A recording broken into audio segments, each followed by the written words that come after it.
Hey, today I wanted to talk a little bit about black and white photos. I had somebody message me a question about how I decide which photo is going to be in black and white, and can they just switch it when they go to print it, that sort of thing. So I want to go ahead and jump right in. And if you hear something in the background, that's Maddie eating and drinking. The last video I did, she was barking in her sleep. So this time she's Yeah, you can probably hear her. That's her eating and drinking. Um, she'll be done in a minute. So let me go ahead and open up this first photograph as an example. Um, I love this photo. It's from a senior photo shoot at the beach at Little Island Park in Sandbridge.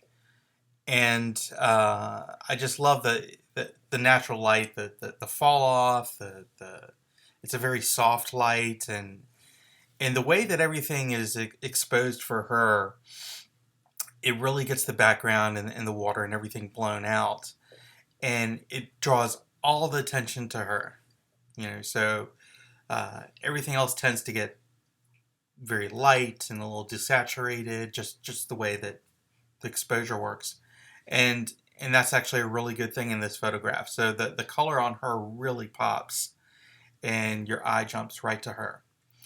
So this is not one that I would typically think of doing in black and white. And let me show you real quick what it would look like if I just switched it to black and white. There we go. So it's a lot flatter of a look.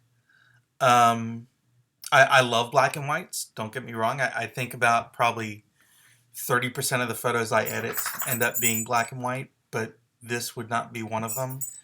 Um, for a few reasons. So first of all, I think once you take away the color, that was one of the key elements in this photo in terms of drawing your eye to her.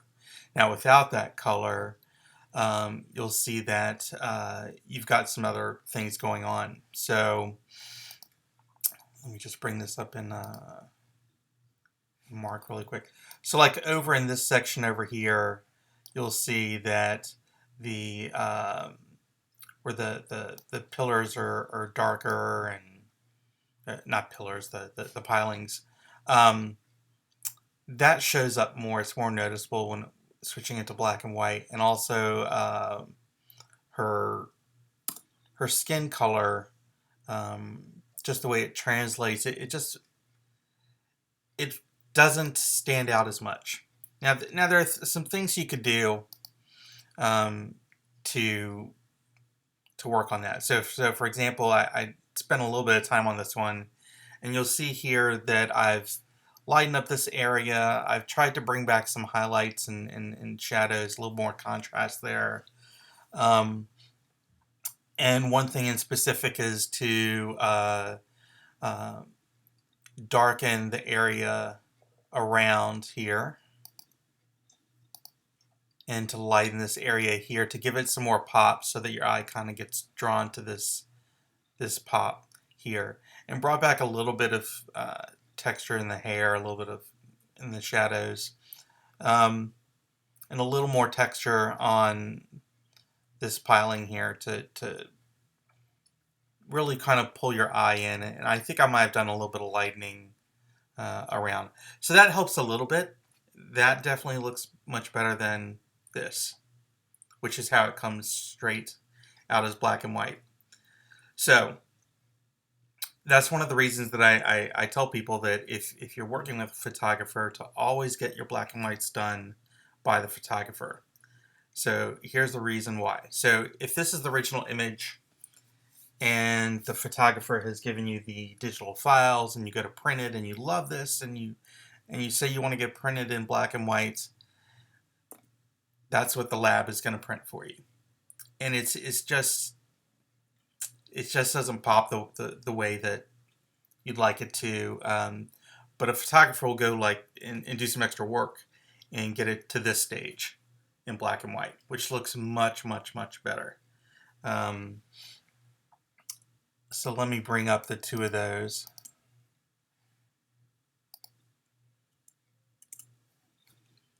And you can just see side by side, the before and the after of just a photographer putting a little more work into after the black and white conversion to make it look even better. And that's something that a lab is not going to do. They don't have the expertise or the time or the people or the equipment to work on these images in that way. It's more of a bulk process for them to do that. There might be some select local camera shops that do prints that would go in and do some Photoshop work for you or some image enhancement, but very few. Most of these places print hundreds and hundreds of photos a day, and some of the big labs print tens of thousands or more per day. So yeah, they just don't have the time to do the attention to detail like that. So just keep in mind that if you've got your own digital files and you just click a black and white button, or when you go to print, you just select black and white, you're going to get this flatter version here. But a photographer could spend more time on it and get something a little more pleasing like this. So it's just one more reason to go through your photographer for that. It's not me trying to get people to spend more money and say you have to do it this way. No, if you're happy with the one on the left, great. But the one on the right just requires more work. All right, so let's go look at another example here.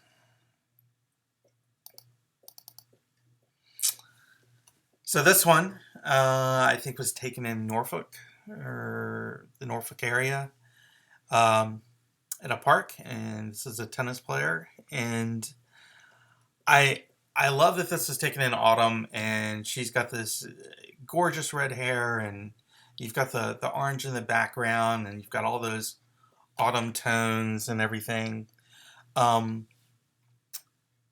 that's one that I would deliver to a client. There's a few little fixes I'd make, but mostly that's one that I'd be happy. But I'd also want to do a black and white, and the reason that I'd want to do that is let me show you real quick.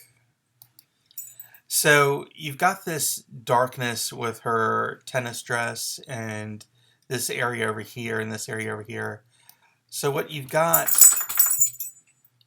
is kind of like this light coming right down, leading right to her face in the center, and then this dark area over here. So that would be a great thing to bring out in the black and white. So that, for me, when I look at this, that one would be a candidate to do black and white. Not because it's better, but because I think it's interesting enough that I would want to offer the choice. So if I switch that to just black and white or what have you, that's what you would get. And while I like the backlighting around her hair and her expression and just the general vibe of it, I like it. It's not, it still needs extra work. And so once again, this is a case where just converting something to black and white usually will make it look flat and will take away some of the interest. There's usually more work to be done than just clicking a button that says black and white. So this is what I did with just a few minutes. One, I did remove that bar going across the top, and a little bit of, I think there was one dark tree that I wanted to bring in more light, so I removed part of that tree. And increase the contrast and just emphasize the way the light was coming down. And I think I did a little bit of a blur up top as well. And there was also some lens flare coming through. You can see a little bit of the arc here and where it was coming across her tennis dress here. And so that I did darken that as well. So it's just that extra. Oh, and I did flip it, the photo horizontally. That was just a personal preference thing. But so you can see from this to that. So, and let me bring it up side by side. So you can see, and let me swap them there. Okay, so this is the before, and this is the after. And the one on the after looks a little bit warmer too. It's a little bit warmer tint to it. Um, just slight. I mean, it's not sepia or anything, but it's a slight tint. Um, so anyway, if you took this original photo and you printed it in black and white, or just selected a button that said black and white, this is what you're going to get. And you can see when you compare it to this one how it's flatter, it's less contrasty, it's not quite as interesting. But then the photographer is going to do some more work and get it to this stage. So hopefully you can tell that that there's a big difference there. And so once again, I like the original image. I'd probably give both of these images right here. But I definitely wouldn't supply this image here, where it was just a simple one-click button, switch to black and white. That's just not gonna work for me compared to something like this.